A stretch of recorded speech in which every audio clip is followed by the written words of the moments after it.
જ્યારે પુરુષો અને સ્ત્રીઓ શક્ય હોય તે કરે છે, ત્યારે આખરે સ્ત્રીની જીત થાય છે. જીવન અત્યંત પક્ષપાતી છે.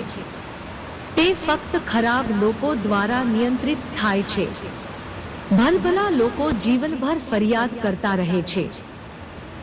સારું પાત્ર એક અઠવાડિયામાં કે એક મહિનામાં બંધાતું નથી, બલકે તે ધીમે ધીમે, દિવસેને દિવસે બને છે. મનોવિજ્ઞાન અનુસાર, જ્યારે કોઈ પુરુષ કોઈ અજાણી સ્ત્રી સાથે શારીરિક સંબંધ બાંધે છે, જીવન એક ભ્રમણા છે જે ક્યારે આંખોમાંથી ભૂંસી શકાતું નથી અને આ એકમાત્ર સત્ય છે. ત્યારે તે તેને સંપૂર્ણપણે નીચોવી નાખવા માટે કેટલીક દવાઓ લે છે.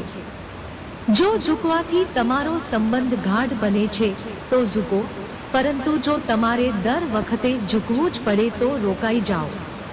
આ જાણીતું છે અને જીવનની ફિલસૂફી છે, અને આપણે બધા જાણીએ છીએ કે આપણે બધા ખાલી હાથે આવ્યા છીએ અને ખાલી હાથે જઈશું. જ્યારે કોઈ સ્ત્રી કોઈ પુરુષ સાથે વાત કરતી વખતે તેના પ્રાઇવેટ પાર્ટમાં ખંજવાળ આવવા લાગે, એક શરૂઆતના સંબંધો અને ખુશીઓ લાંબો સમય સુધી ટકતી નથી, અને તેના હોઠ કડવા લાગે તો સમજી લેવું કે સ્ત્રી પુરુષ સાથે સંબંધ બાંધવા માંગે છે. પ્રેમ એક યુદ્ધ જેવો છે. તેની શરૂઆત કરવી સહેલી છે પણ સમાપ્ત કરવી મુશ્કેલ છે. અને તે તમને ક્યાં લઈ જશે તે તમે ક્યારેય જાણતા નથી.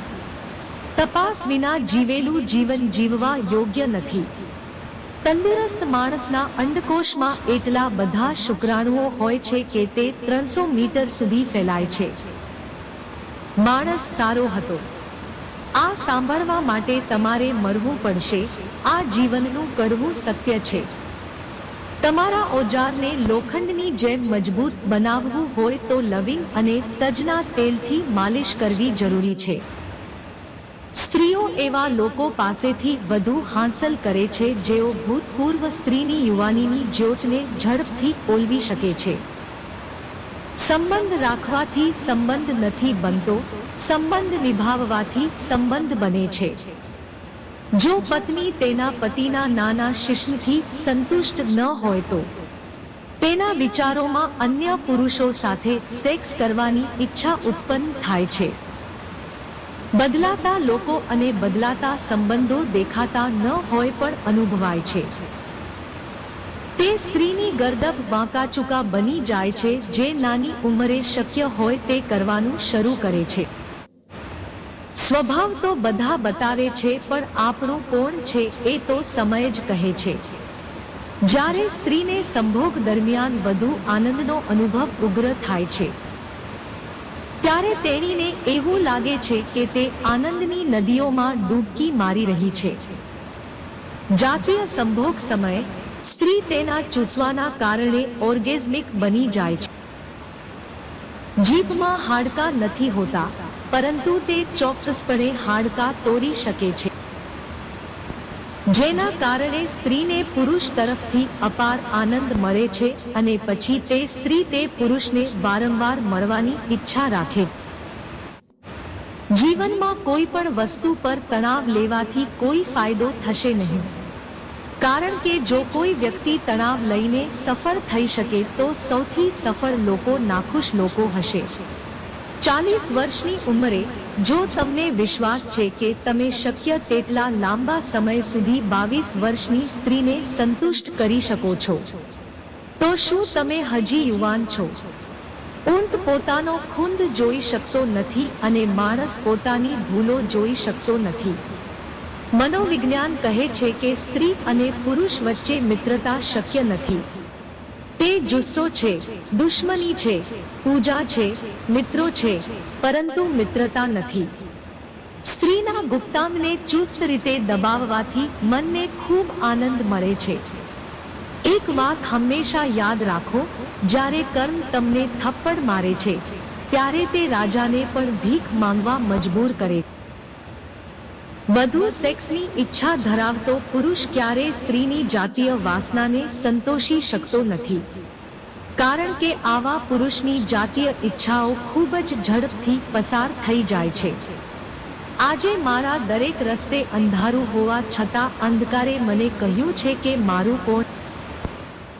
કેસરનું વધુ પડતું સેવન કરવાથી વસ્તુઓ પ્રાપ્ત કરવાની ઈચ્છા વધી જાય છે, જેના કારણે જો વ્યક્તિ પાસે ન હોય તો તે જીવનમાં કંઈ કરી શકતો નથી.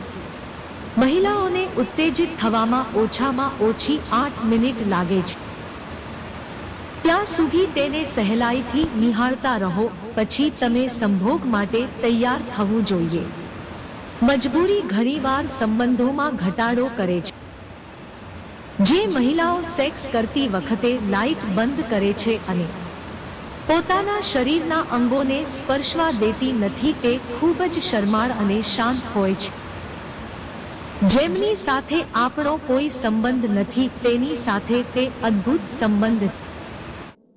સ્ત્રી અને પુરુષ વચ્ચેના સંબંધમાં સ્ત્રીના સ્તનો સૌથી મહત્વની ભૂમિકા ભજવે છે.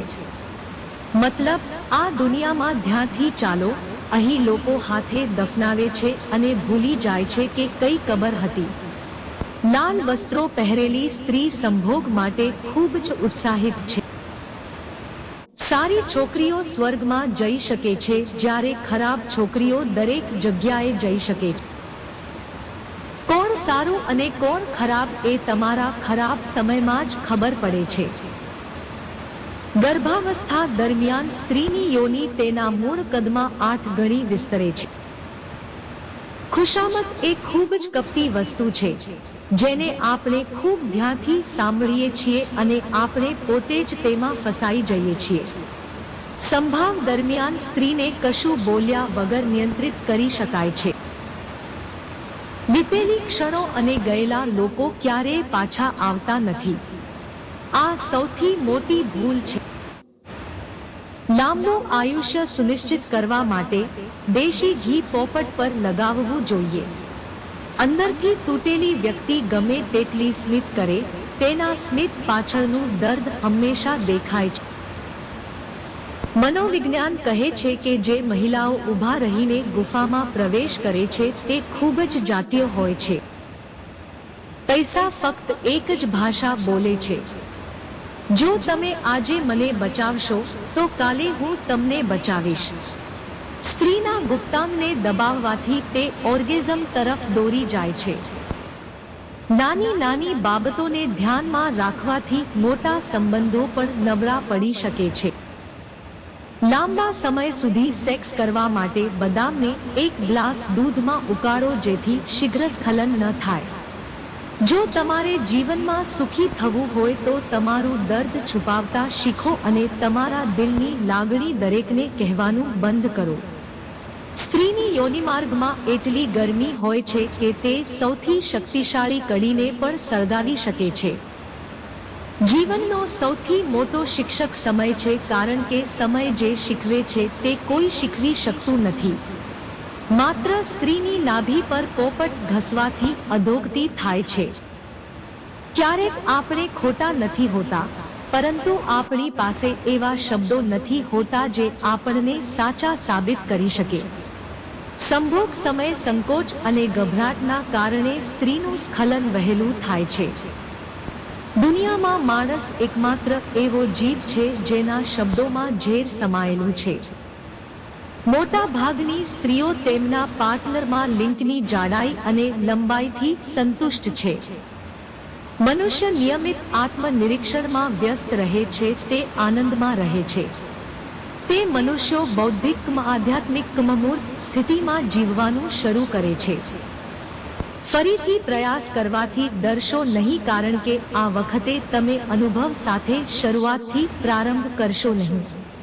તો મિત્રો, ચેનલને લાઇક, શેર અને સબસ્ક્રાઇબ કરજો. તો પછીના વિડીયોમાં મળીશું. ત્યાં સુધી તમારું ધ્યાન રાખજો અને હંમેશા હસતા રહેજો.